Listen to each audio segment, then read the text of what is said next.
ഇത് 2 ദിവസം മുമ്പ് പാലാരിവട്ടത്ത് തീ പിടിച്ച ഒരു വാഹനമാണ്. ഇത് XUV 500. കണ്ടാൽ പോലും മനസ്സിലാവാത്ത രീതിയിൽ കത്തിപ്പിടിച്ച് പോയി. ഇതിന് കാരണം ഇലക്ട്രിക്കൽ സംഭവങ്ങൾ തന്നെയാണ്.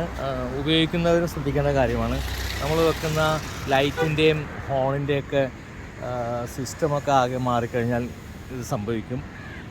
അതായത് ഇഷ്ടമനുസരിച്ച് പുറത്ത് കൊണ്ടുപോയിട്ട് ആൾക്കാർ വണ്ടിക്ക് ഇത്തിരി പകിട്ട് കിട്ടാൻ വേണ്ടി ലൈറ്റൊക്കെ മാറ്റി വെച്ച് ഇതിൻ്റെ വയറിങ്ങൊക്കെ കട്ട് ചെയ്ത് സംഭവങ്ങളൊക്കെ ചെയ്താറുണ്ട്. അങ്ങനെ ചെയ്യാൻ പാടില്ല. ഇത് ഷോറൂമിൽ മാത്രമേ, എവിടെ നിന്നാണോ വണ്ടി എടുത്തത് ആ വണ്ടിയുടെ ഷോറൂമിൽ മാത്രമേ ഇത് ചെയ്യാൻ പാടുള്ളൂ. ഇപ്പോൾ ഷോറൂമിൽ അവർ പറയാറുണ്ട്, നിങ്ങൾ ഇതിൻ്റെ ഇലക്ട്രിക്കൽ സംഭവങ്ങൾ എന്ത് ചെയ്യണമെങ്കിലും നിങ്ങൾ ഇവിടെ തന്നെ ചെയ്യാൻ പാടുള്ളൂ എന്ന്. ഇതെല്ലാവരും അവരവരുടെ ഇഷ്ടത്തിന് ചെയ്യുന്നതുകൊണ്ട് തന്നെ സംഭവിക്കുന്നതാണ്. ഞാൻ ആവർത്തിച്ച് പറയുന്നത് ഇനി മേലുള്ളത് ആർക്കും സംഭവിക്കാതിരിക്കാനാണ്. കുടുംബങ്ങൾ മുഴുവൻ അങ്ങോട്ട് കത്തിപ്പോയ സംഭവങ്ങൾ വരെ ഉണ്ടായിട്ടുണ്ട്. ഇതിപ്പോൾ പലയിടത്ത് സംഭവിച്ചാണ്.